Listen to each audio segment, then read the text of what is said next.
Welcome to the Game Deflators Podcast, episode 48, take 3 on the introduction. My name is John, and I'm joined by Ryan. Hey, everybody. Here at the Game Deflators Podcast, we like to talk about games we've recently picked up, games we're currently playing, and this week, we want to deflate your games. Dude, I was so close to just kind of cutting it there and be like, damn it, Ryan, we have to take 4. We've never done 4 takes on an intro, but you saved yourself the last moment. And we still haven't. How are you recovering from our food on Saturday? Oh, man. It was a big meal, but, this game helped get some of that out of me, I think. I got a little sick there. Yeah, this game for this week's Inflation Deflation is definitely not one to be remembered. And if we do remember it down the road, it's not going to be for good reasons. Exactly. Yeah. So, this week, what'd you pick up, John? Dude, I had the greatest pickup ever this week. I saw. This is probably the crown jewel. I thought the Vectrix and the Super Nintendo and all that stuff was like an amazing pickup. No. Nothing compares to the DuckTales Remastered pin that I purchased on eBay the other day. This officially completes my DuckTales Remastered. I was one of the somewhat unlucky individuals that picked up a used copy, and it had the promotion on the front for pin inside. And of course, used, you're not going to get the pin. So really, that is my only pickup this week. Oddly enough, I think I'm so far in the hole right now on this other stuff that I have to break even, and it hasn't sold yet. So we'll see. The holidays are coming. That's true. On a bright note, though, I don't think I mentioned it the last episode because I did it this week. I went ahead and replaced a Pico fuse on one of those Super Nintendos. Works like a charm. No issues. Best 47 cents I have ever spent on a free console. There you go. Yeah. So that was good stuff. Did you pick up anything? So this week I only had one pickup. I finally got my left Switch Joy-Con back from the shop, so I can use my Switch again. So I went in, looked at my featured list and what's on sale list, and Downwell was in there for $1.49. So of course I used my Nintendo Gold Switch coins, whatever you call them. I think they're different than the Nintendo Gold coins. I think those were only on DS. So, but anyways, I got it for free. What's Downwell? Downwell is an awesome indie game that would fit right in with stuff like Apple Arcade, but it's a game where you're perpetually falling down, and when you jump, you shoot out of your feet. And so you get different kinds of shot that have different amounts of ammo, and you can only take so many hits, and you get like combos for killing enemies and keep falling without landing on something. It gets complicated, but in like a simple to learn, hard to master kind of, back and forth. It's a fun game. It's a real time waster. It's a real good, like, sitting on the toilet with your phone game. But it's great on console. I've had it on my Vita, and, I own it on both now because I think it's worth owning on both. Speaking of sitting on your toilet and playing games, I kind of want to, I don't know if you've ever seen it, but there's pictures of people who have, like, the little cabinet set, like, or drawer right next to their toilet, and they open it up and it's got like Game Boys and stuff in it. I don't know if you've ever seen those pictures, but no. Totally want to do that. Just have like a Game Boy Color and a Game Boy Advance SP and like a nice little selection of like games you could just pick up and play. I mean, if you're really going to spend that much time, isn't that what phones are for now? No, I can't play. I mean, I can play Pokemon on my phone, but not to the same extent. Come on.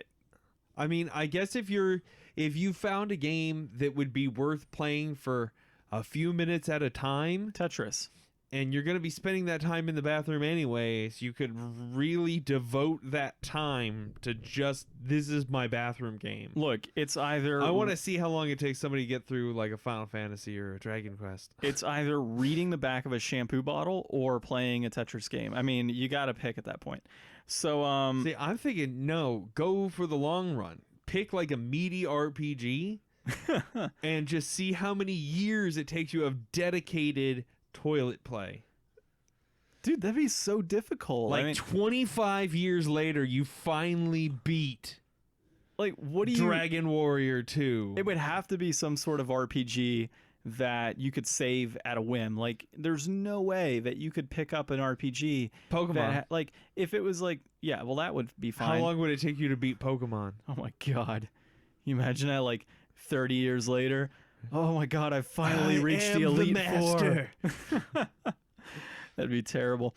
So, speaking of playing games, and I've got a nice little hefty list here for you, Ryan, just throw in your face, but I finally beat Alien Isolation with my wife the other day. Well, really me and she watched. She just, like I said, she was just like, screw this, too scary, and put it aside. Stressful. It's stressful to play scary games. I've talked to several people. So my brother, I actually asked him, or I was just talking to him on a whim. It was like, hey, so I'm playing Alien Isolation. He's like, yeah. The second I started having to hide from the alien, I said, screw this, and turned it off. So he officially didn't play it. And my buddy Justin, when I asked him about it, he's like, yeah. And he's like, it's super scary. After a while, I was just like, no, I'm done. And I stopped playing it. I was not like, there were moments I jumped throughout the game, but it wasn't just hardcore. Like, I was constantly jumping. Like, I expected the alien to attack me and chase me down. For me, at least, it's the sense of dread. Like, we stopped playing Resident Evil 2 Remake, and I regret not finishing it. But my biggest problem with that was that I accidentally chose the option to adjust it to a lower difficulty. I didn't want to cop out on doing that, and then I just never went back and replayed the last hour and a half again to get through it. But man, I skipped so much stuff because it's just like so stressful having Mr. X in the game chasing you down, and it's just relentless. And it's like sometimes that, like, I want to go to my games for relief. Mm-hmm. And sometimes it's just too much to have that extra pressure, especially if you're playing with somebody. It becomes a lot for me sometimes. Yeah, and I kind of got that with Alien as well. There were moments where I wasn't necessarily scared, but I was just getting frustrated of like, why can I not pass this portion of the level or the mission that's come up? I think it's broken into once like 19 you run into missions. Frustration, the fear goes away. Yeah, and the same with like once you realize how to like dupe an AI. Like, I know some games are hard and challenging, and you might be afraid of an enemy, especially in a game if you can't fight back. Like, I think it's Outlast or one of those scary Outlast. games. But it's like eventually you realize you could just run around a table and you get infinite time to think about what your next move is because they're never going to catch up.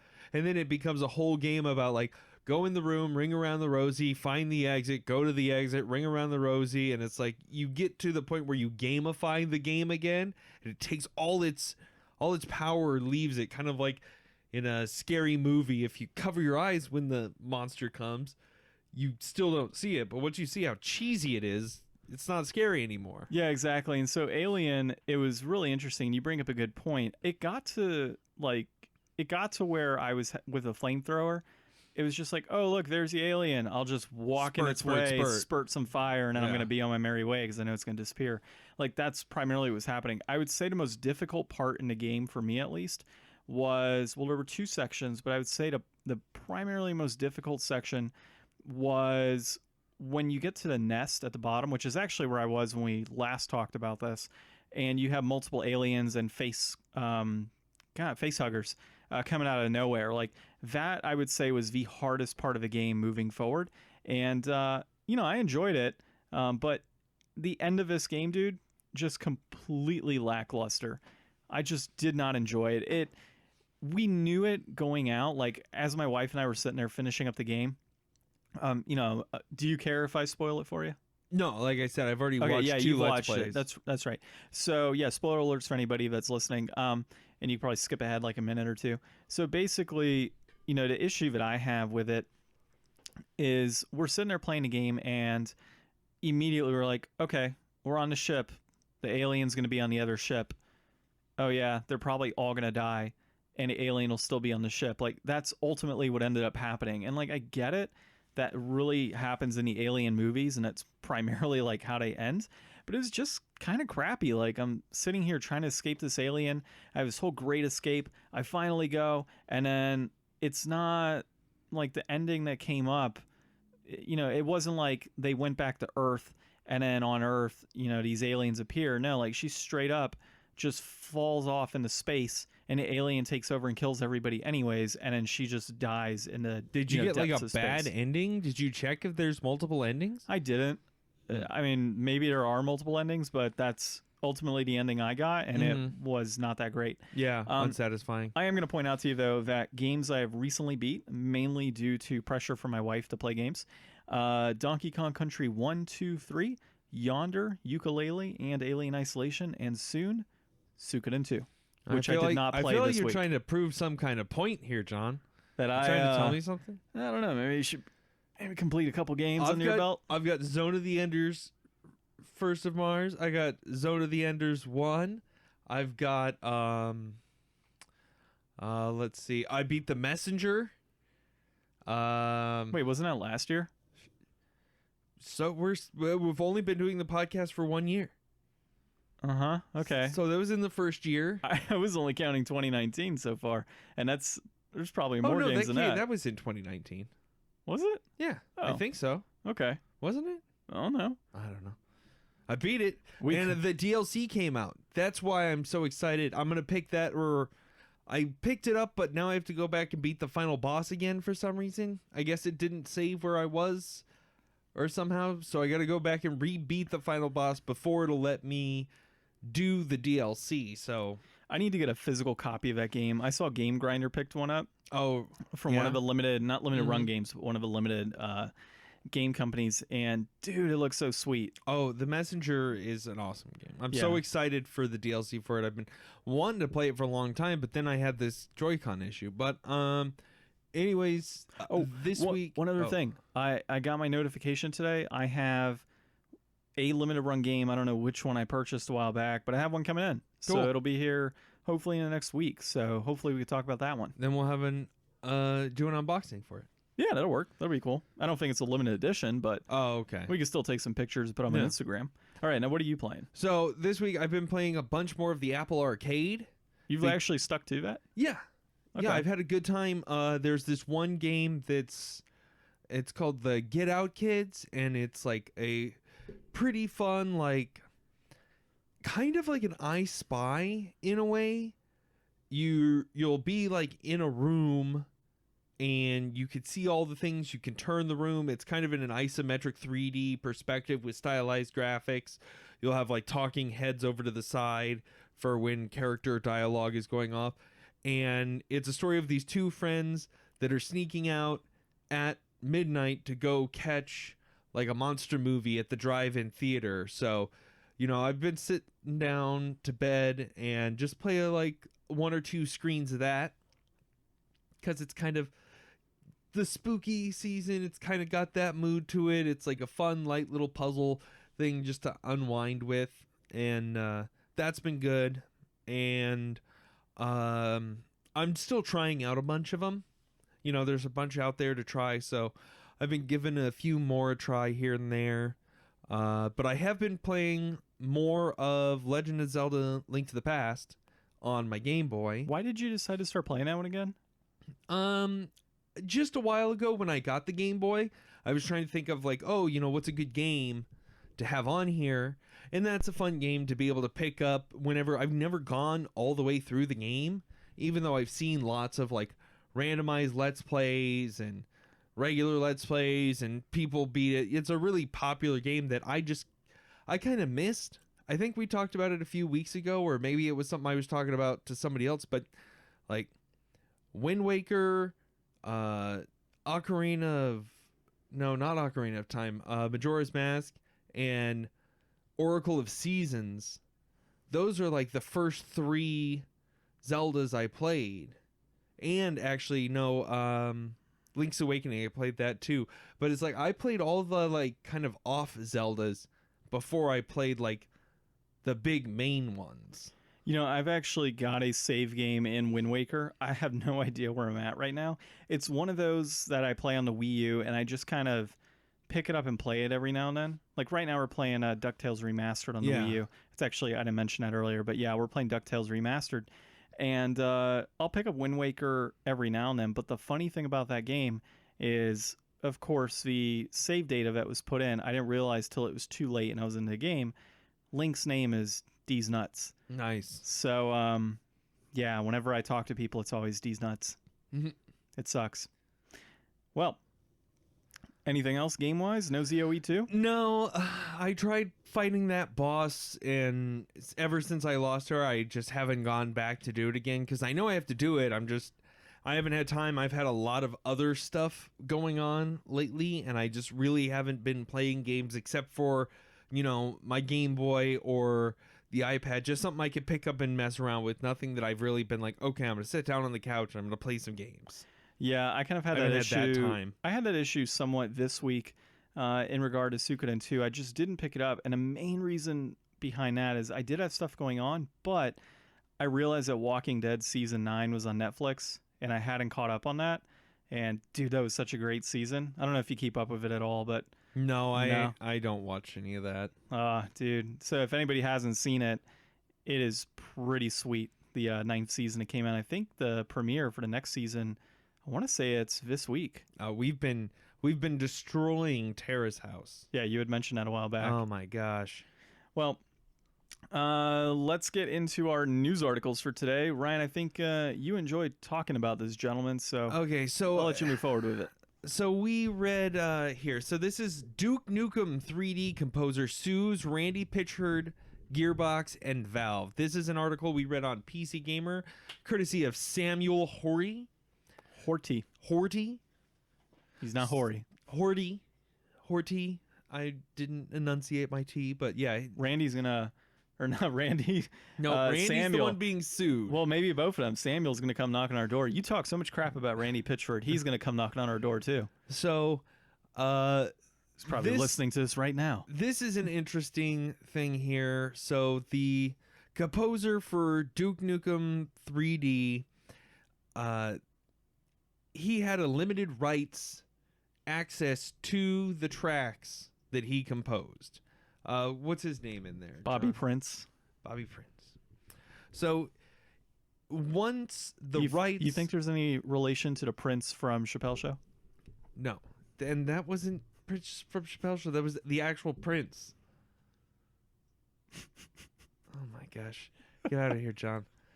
So anyways, go back to that article. Where are you clicking all over the place? I'm clicking back to our outline. Okay. So anyways, he had a limited rights usage of his music for the original release. Now, when the rest of the assets and basically the game was sold, it came under the direction of Gearbox. Now, they resold the Duke Nukem 3D 20th Anniversary World Tour Edition, and even though it was labeled in the files in the game that he owned the rights to those, they still published them. He reached out to Randy Pitchford and Gearbox and Valve and was like, hey, I own the rights to this. I'm supposed to be getting my $1 per unit sold royalties. Like, give me that at least. Well, so in reading it though, man, like the way that this played out, he reached out to them and they acknowledged it. Pitchford they said, first. We'll take care of you. Yeah, Pitchford first. We'll take care of you. They didn't take care of him, so he's like, okay, hey, Valve, this is a breach. Like, this is infringing on property of mine. Yeah. And it's under a Digital Millennium Copyright Act. Like, this needs to be removed. And Valve didn't do anything either, despite him trying to flag it. Now he's taking everybody to court. Exactly. And it seems pretty clear cut to me. Like, if he owned this, I mean, it's labeled appropriately.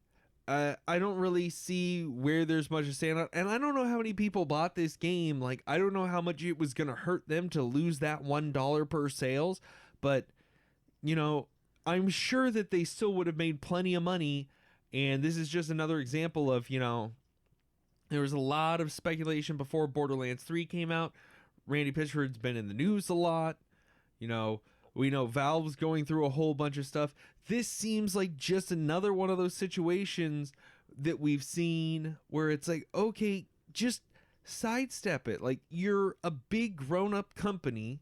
Like, do the things that you're meant to be doing and just avoid the shitstorm. At least try to avoid one of them. Like, you've been through so much turmoil. Like, just these last 2 weeks, we kept talking about Anthem again and Fallout again, Oh, don't worry, I'm mentioning Fallout them again 1 too. was a little more indirect last week, but I mean, these companies are the same ones that we see over and over and over again, and it's like, learn your lesson, but obviously they don't.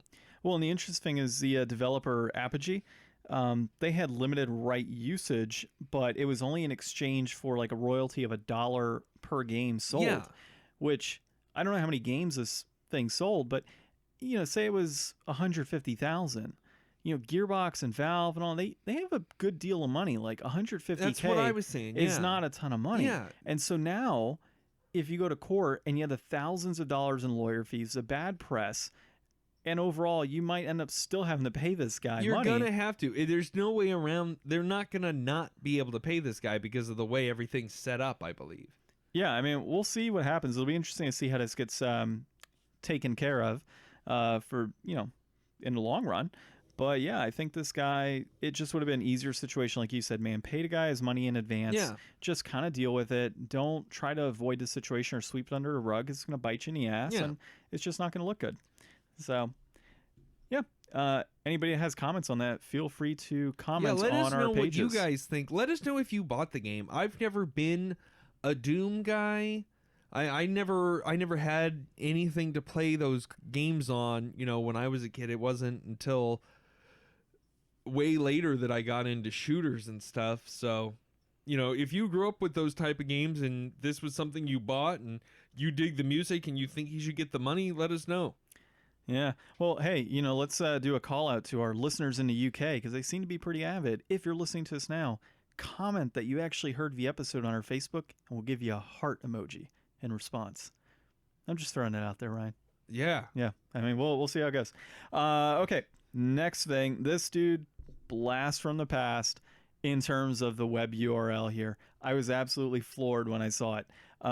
So the article here is, have games outgrown holiday season? It's by Lucas White at CheatCC. Dude, I have not been to CheatCC since I was like 10.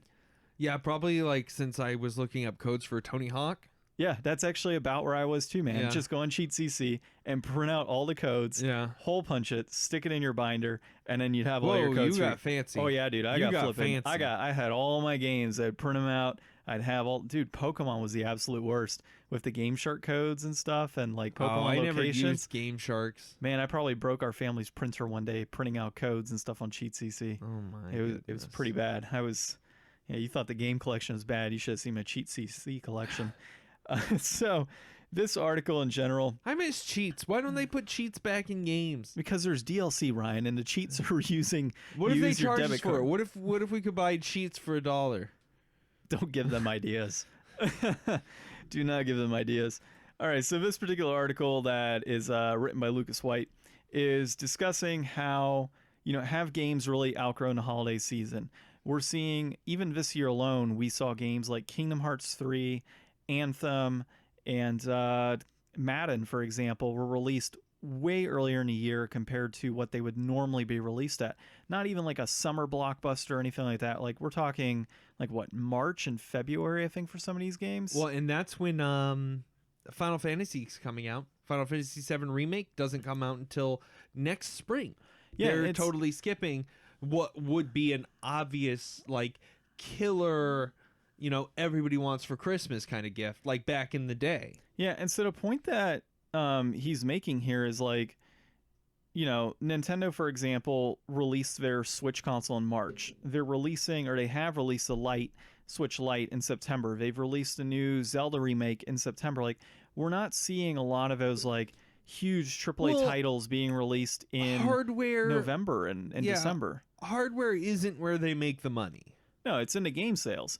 But even so, like, when was the last time that you had like a really good premiere title that you can recall? I guess since last year. I mean, Red Dead Redemption 2, I think, released. That was in September too. That was right around my birthday. Yeah, but like, I don't recall any other major titles, at least to my knowledge, being released during like the holiday season. I guess the older I get, the less I'm buying games anyways, kind of. Well, I mean, I buy one almost every week, so. Yeah, but I mean, like the less of a big deal it is for me, like when you're a kid and you're banking on those games coming in, but I think that was something that we had mostly when we were kids. It's like, okay, this is my time of the year to get all my games and stuff, and that's when parents would launch the Xbox, or you'd get the Xbox that just launched. But nowadays I feel like gaming audience has grown up. We've got money, we buy stuff whenever, and games are just more abundant. Like, I think they realize that they can't wait until the end of the year, because so many people are also buying or playing free to play games like Fortnite and stuff. Like, if kids are only playing Fortnite, does it really matter like when something else is coming out? Because they're just going to fill that time with Fortnite in between anyways. Yeah, I mean, I see your point on that. I guess what I would question is, like, would games like Kingdom Hearts 3, which I don't think sold too well compared to what it could have. Oh, I'm sure it probably sold well, but like, imagine if it had the hype behind it of like a November release and holiday season. But that's the thing. Anybody who's going to buy the third installment of a game is going to buy the third installment. Nobody's going out and buying Kingdom Hearts 3 on a fluke. Well, I mean, I guess, no, that's not true. I mean, there's a lot of parents that go out and buy their kids' Christmas games and just pick up the hottest new title. I don't believe that that's a true thing anymore. I think that's an old idea. I think that was something that, like, maybe happened, like, in a movie when Super Nintendo came out. But anymore, like, I think people who are buying games for their kids can count Roman numerals and titles. I don't know, man. You should see some people that came into Game Store. You know how many times I heard Grand Theft Auto IV? I didn't know Grand Theft Auto had IVs, Ryan. I remember going in looking for Thug 2, and they were like, what's that? Tony Hawk Underground, man. Thug 2. I remember that, actually. Another point that Lucas here brings up in the article, which I'm totally having a brain fart at this point as to what he actually brought up in the article, Ryan. Geez, dude. I had it like right at the tip of my tongue and I was going to mention it. I don't know. We'll link the article and you can check it out yourself. But really, at the end of the day, I would have to disagree with you, man. I think that, that people have more money for games later on in the year is ultimately what it amounts to. So Christmas time, they're looking for deals, right? They're looking for Black Friday. They're looking for the pre-Christmas deals that are coming in, like games that are a cheaper price point. So the idea is front load it at the beginning of the year, get a bulk of your sales, and then get those deal sales, like those, last minute, like, hey, this game came out in January. I still haven't played it. Oh yeah, here it is on Black Friday for $20. Let me grab it. Like, yeah, I can see that reasoning behind it, but realistically, you could still do that if you had the game released in like November. And another thought process that is brought up in this article is that a lot of these companies are front loading it because it's not as busy of a time of year to unload those games on the market. But now advertising's cheaper. Well, yeah, advertising's cheaper and such. But now you're seeing more and more. You probably buy a lot more ad dollars worth of Final Fantasy commercials in February than you can in November. Probably by a lot. Yeah, I would say that's true. Social media, though, I mean, we have that nowadays versus years ago. So there's a lot of social media advertising that can be done at a cheap rate. I don't think they increase pricing or reach or anything along those lines, or decrease reach to pricing in social media during the holiday season. Everybody dies during January. January is like the worst month for like YouTubers and stuff. Well, because that AdSense money. It's all gone. That's true. That's true. All the AdSense money's gone. So yeah, I mean, here at the Game Deflators Podcast, we don't have ads, but if you would like to be a sponsor, you know what? We're fine. Even in January, we'll take sponsors. At Game Deflators Podcast at gmail.com. Okay, so we talked enough about this. Read the article. We'll have it linked. Tell us your thoughts on it. Do you think Ryan's right? Do you think I'm right? Should you buy your games in November, or should you buy them in spring? I mean, here at the Game Deflators Podcast, buy them when they're cheap. Yep, that's true. Also here at the Game Deflators Podcast, catch us on Instagram, Facebook, and Twitter, as well as your main podcasting Everywhere applications. You can find us, the Game Deflators, except Twitter. They didn't have room for just Game Deflators. Yeah, it was TH Game Deflators. Damn Twitter. All right. Our last article, sir. This one I'm actually kind of stoked about. It's going to make you want to throw that Apple Arcade out the door, and that is Sony they cut PlayStation Now in half. Instead of $20 a month, you're looking at $9.99 a month, and a catalog of more than 800 games that they have within PlayStation Now. Yeah, I've never really messed with PlayStation Now. It was something back when I was using my Vita before I got my Switch that I was thinking about looking into. But honestly, I just picked up that Apple Arcade. I'm digging that. I know there's a bunch of cool stuff on PlayStation Now, but now that I got my Switch controller back, I don't see myself spending enough time on the PlayStation that I really want to give away $10 a month for. I think that I'm going to be more content with, doing what I'm already doing than how many times have we talked about this now?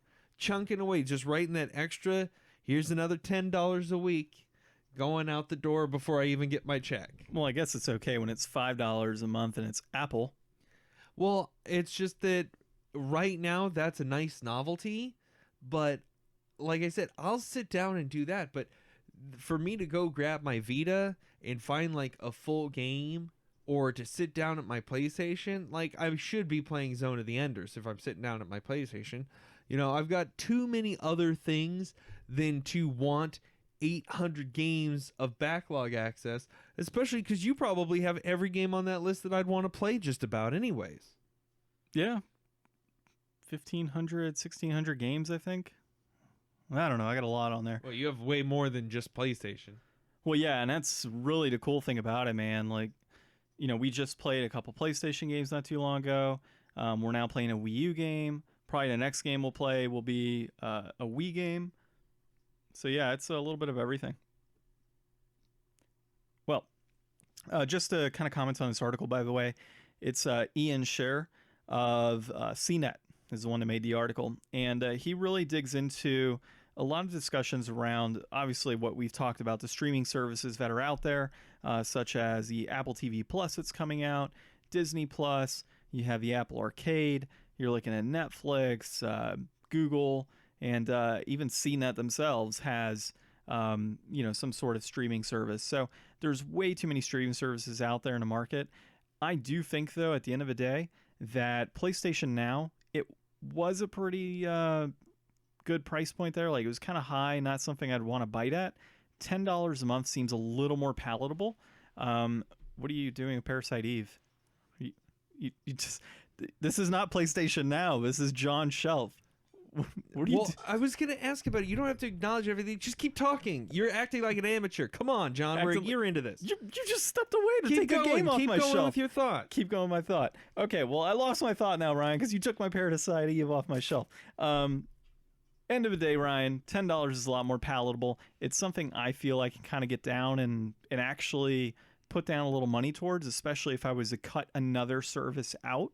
But I don't really want to cut out Netflix or Amazon Prime. So exactly. Yeah, so that's kind of the issue I run into. Now, if Sony couples their PlayStation Now, which maybe it does, with their catalog of movies and television shows and anything that they have contracting rights to, I would 100% pay $10 a month to get gaming and movies. See, now that's not a team that we've really seen since probably like when Netflix do games? Netflix I don't think does games. Now, here's the interesting thing though. You have Apple TV Plus, which is $4.99 a month, and then you have Apple Arcade, which is $4.99 a month. That's $10 a month for both gaming and arcade game, or gaming and TV, and they're going to have exclusive shows as well, original features. So the fact that they're $10 for that, Sony could very easily enter that market. Like, honestly, at $10, at that price point, you could very easily have a huge catalog of movies. I think you're appealing to a much more narrow audience. I think less people How's it narrower? It's broader because you're including both your games and your movies. Yeah, but you're only doing people that have a PlayStation. Not necessarily. Nobody's using... I have a Sony TV. I can very easily get Sony movies through a Sony Now program or PlayStation Now program on my TV. You Like, do? Yeah, I don't have an app for that. The Bravia? Yeah, you should have. Yeah, you have one too. Look at your applications, man. You have tons of apps on there. I only use. You can even download apps from a store if it's on there. It's a Google Play Store on your TV. Well, yeah, but you're not going to play games on it. Well, maybe you could down the road. Maybe Sony includes some sort of compatibility with streaming service. I mean, it is a streaming service. Yeah, but Apple's got everybody that has an iPhone, everybody that has an iPad. That's a broader group. You don't think Sony can like push their TVs and say, "Oh, by the way, like you buy a TV and you get a year of streaming a game through our TV and streaming movies for free?" Well, I'm not saying that that's not a good idea. I'm just telling you that more people own iPads and iPhones than own PlayStations and Bravias. Yeah, I mean that's true, but how many of those people own iPads and iPhones are gamers? I mean, them being cheaper. Well, it makes sense, right? Yeah. I get it. But then again, you're not looking at premier titles like Last of Us and, you know, Final Fantasy games on Apple Arcade. Not enough people do that to warrant it being $5. I guess. Well, $5 is just pretty. $10 is already fine. I think $10 is reasonable for 800 games. Like, if you got that, like if you just bought a PlayStation, you could almost feel comfortable never buying games. Like if you bought a PlayStation just to be a Blu-ray player or just to be a streaming service and you never wanted to buy anything for it, you just wanted to rent movies and essentially rent games for this, you could feel confident buying that service. Kind of like the Xbox. Like if I bought an Xbox One, I could buy a used Xbox One and never buy an actual game for it because the Xbox Live Game Pass is so good. I think you don't even have to buy an Xbox One. You can just buy a computer and get the Xbox Game Pass, can't you? Well, yeah, but it's cheaper to probably buy a used Xbox One. Yeah, but a computer's better. I'm going to fight you all the way through this, Ryan. Yeah, I'm going to stop talking to you after this episode, John. Absolutely fight you on this. Okay, all day. All day. I will destroy you on this topic. Well, I know one thing we can probably agree on today, John. Did you throw it in the dumpster, by the way? Is it in the dumpster? Did you flush it on the toilet? What'd you do to it? You own it. You own it. It's right here. You know what? You put it just on top of Parasite Eve. You could take that with you. It's okay. No, actually don't. I want it in my collection as shelf dressing. Shelf dressing. So anyways, everybody, we skipped it last week, and now we're coming all the way back around to it. Dark Angel Vampire Apocalypse for the PlayStation 2. Can we go back to the Vectrix? I wish we could. Honestly, I do. I need to get a too late for the Vectrix. Why? Now we're into spooky time. We jump started it a few weeks early with Nightmare Before Christmas, but now we're going into the real horrors. What if I find a Vectrix horror game? That would be awesome. And then we could just play that like 3 straight weeks. Yeah. Okay. We keep updating our review. All right, dude. Dark Angel Vampire Apocalypse. I'll give my initial thoughts on it playing it. Wonkiest control. Well, not wonky controls. The controls are fine. It felt like a Diablo. I don't want to kill it that much. But the menu system and the buttons, absolutely horrible. And the concept of the game was just, you're just thrown into this world. And there's no rhyme or reason as to what you're doing. Okay, so let's break it down for the people. So this is developed and published by Metro 3D, came out back in July 2001, met really mixed but mostly not good scores from like a 1.5 to 4 out of 5 stars, about 25 to 50% on, people that grade it that way. So this is a action RPG in a Diablo kind of looting style, and it's got an isometric with the crappy controls of a, what is it, UA or something like that? I forget the name. I have no idea. I don't know. One of those crappy arcade or Android consoles. It seems kind of like Gauntlet in a way. It seems kind of like Diablo in a way. It seems kind of like Bloodborne. No. In a Don't way. you dare use its name. You start off with a sword and a pistol, and you've got the 4 direction buttons. Don't you that dare you can assign your different items to. Don't throw Bloodborne into this, Ryan. It didn't do anything to you. It's got kind of a aesthetic. Stop saying hoary. Horror-y. Horror-y. horror-ish. I know we have like explicit on our iTunes, but Ryan. So it's a creepy, spooky, not so good run around cutting up the monsters, hoping they drop a better sword than the sword that you have equipped. And they're usually not much better. Yeah, it's not great. The longer I played it, the more it kind of sucked me in. I thought the music went a little over the top in a way that I kind of liked every so often. Once I got the hang of the controls and found a weapon that I liked, I started using the scythe, which if you held down the X button, you could just keep chopping and just run through enemies and basically kill them instantly. It's not good. It's exactly what they said it is. Not great. You know, I think this is actually a sequel, if I'm correct. I think there's another Dark Angel game that came out before it. Oh, really? Yeah, I can look it up here in a minute. But yeah, so I would agree with you on a lot of it. Outside of a Bloodborne, don't you dare use its name again for this podcast episode, and tying it to Dark Angel Vampire Apocalypse. Mm-hmm. I will have to throw something at you. I'm not trying to say that it's like the Dark Souls of this kind of game or anything like that. I'm not making that statement. I was just saying that aesthetically, like, you start off with like a sword and a pistol, and the pistol kind of like you can stun enemies with it, but it doesn't do a lot of damage. You've got the like you could put your blood vials or healing items on this side button. You can put your this item on this side button. Stop that. What? So anyways, it's okay at best. Price wise, Well, hold on, I gotta give all my thoughts on it, right? okay, what are your thoughts? God, I was about to get the pliers out and everything. I was getting ready here to destroy you over to those Bloodborne and Dark Souls comments. So yeah, the game itself, I would say that 25 to 50% is probably still too high for this title. I did enjoy a little bit of it. So the concept is there, and it did to me, like you said, it felt like a gauntlet. It's not 2 players, right? It's only 1 player. So if this had the ability of 2 to 4 players, I would have enjoyed this a lot better. Like, playing this with a friend would have seemed a lot more fun versus just playing it by myself. The music was pretty cool, like you said. The artwork on the box draws you in. But once you load it up, it seriously feels like you're playing Diablo 1 on the PlayStation 1. Or not you're playing nearly as good, though. Just not nearly as good. Graphically, it looks better, but not nearly as good. So I would agree with the score to an extent. There's not enough explanation. Even when you read the manual, I've been trying to make sure I read the manuals because I feel like it's giving me a little more insight, especially with how long we've spent with these games. It's good to kind of have that leg up. I just feel like it doesn't really give you enough direction to pull you in.